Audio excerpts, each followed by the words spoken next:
And it is my pleasure to introduce Dr. Kai-Fu Lee.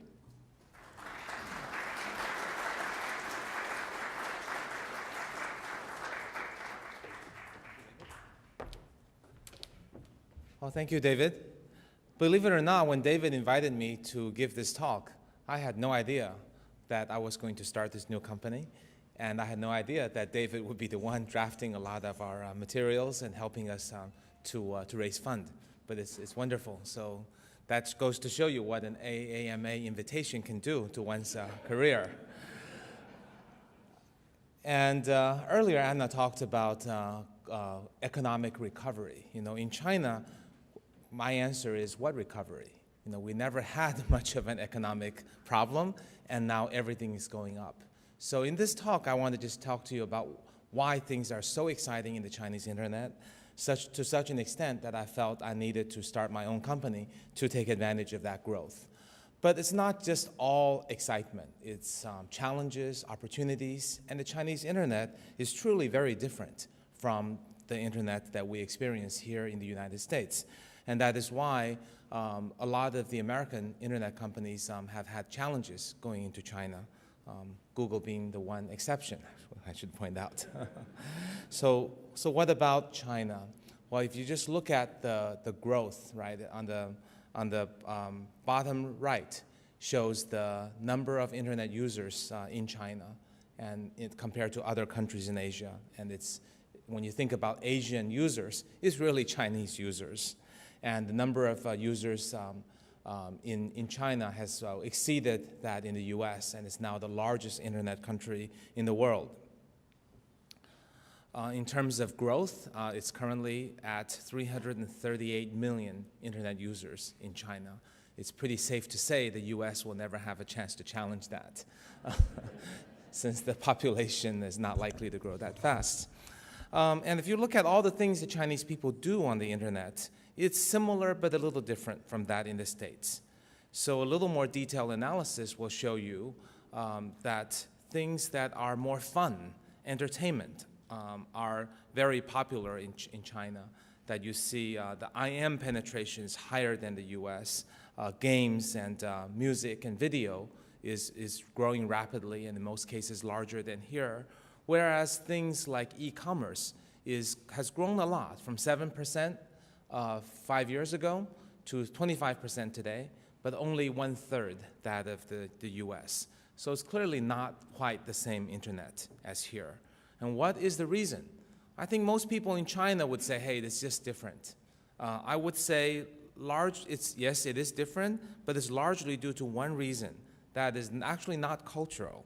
There are cultural issues, but largely the biggest difference is age. The average age of the American internet user is 42, and the average age of the Chinese internet user is 25. And if you talk to your kids, or for the younger people in the audience, your younger siblings, you'll quickly find out that they don't use the internet the same way you do. And the Chinese internet users are just young, so they very much model the behavior of younger users. And then what I'm going to do now is show you the various aspects of internet usage and how China differs. And a lot of it, the differences are because of the age difference. So the internet cafe is one of the unique aspects of the Chinese internet usage. You'll see here on the lower left, if you've ever been to Beijing or Shanghai, that's probably the internet cafe that you've seen. And that's probably what you think it is. But really, if you go to a countryside, a village, you'll see that actually something more like in the lower right. It's just very cheap desks with computers connected to the internet. It's quite different. So the internet usage in the internet cafe is 30% of all the internet usage. So it's huge. But some of it comes from the city, but a lot of it comes from the village.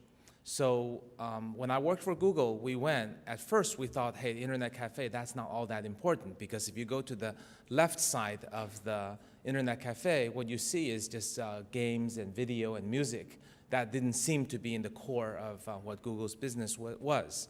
But actually, as we learn more and more, we find that the lower right part of the internet cafe actually is where the teenage kids in the villages learn to use the internet. So it's critically important for every internet company, whether you're a search engine or a portal, to be in there so that as people get in touch with the internet the first time ever, they see your brand and your products.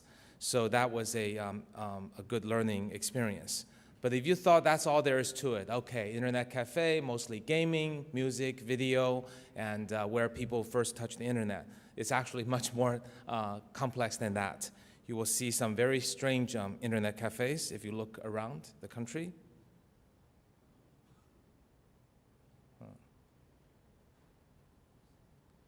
There we go. So on the right side,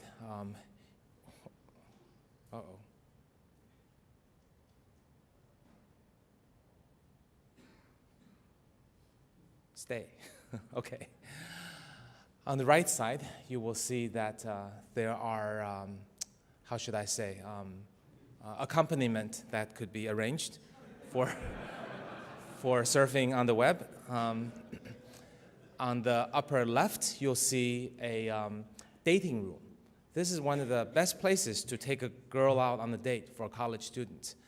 You have a private room on the upper left. It's a lot cheaper than the fancy restaurant or going to the opera. And you just watch movies and listen to music in the privacy of your own special room. But those are ways in which internet cafe make money, but the number one revenue opportunity for internet cafe is the lower left. It's the instant noodles and the beverages. That's where they make all the money. They basically break even on everything else, and they make money from that. You know, one time I was in an internet cafe, I asked the owner, so how long do people stay when they come and play here? And she said, you know, usually 24 hours, sometimes 72. And when you stay 72 hours, you're going to buy a lot of instant noodles. So, you know, at $2 a bowl and a $1.50 margin, that's pretty good business. So that's the internet cafe. Very, very different than you might imagine, okay?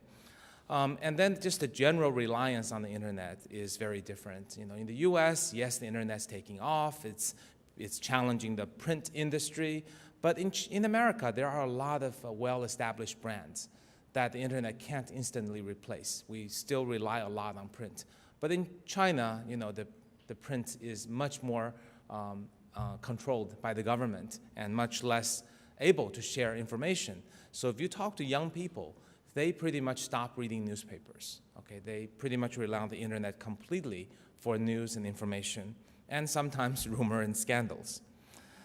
The users are very different. They're explorative. So this is a search engine example where people in the US, you track people who do a search and then look at what they look at in terms of the result page.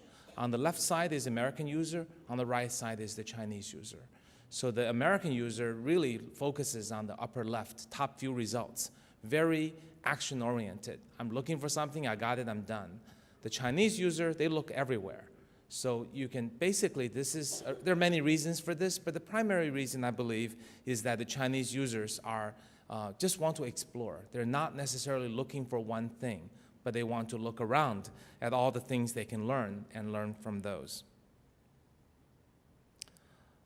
So that's a major difference. They're more explorative. So let's switch gears a little bit and talk about e-commerce in China. E-commerce is challenged in China for a couple of reasons. eBay had a tough time in China because they were unable to build up the trust system. The system that worked in the US was challenged in China because, well, there are very few credit cards. The penetration of credit cards is 1/100th of that in the US. And people generally worry about being tricked in terms of their purchases on the internet. So you might think that would put a stop to e-commerce in China, but actually people have been very clever. They're the number one most popular way of buying on the internet, despite the credit card and the trust problem, is cash on delivery, payment on delivery. So you deliver the merchandise. So when I buy a book in China, I would go to a site like Dangdang, and I would pick the book I want, enter my mobile number, someone would call me to make sure I'm a real person.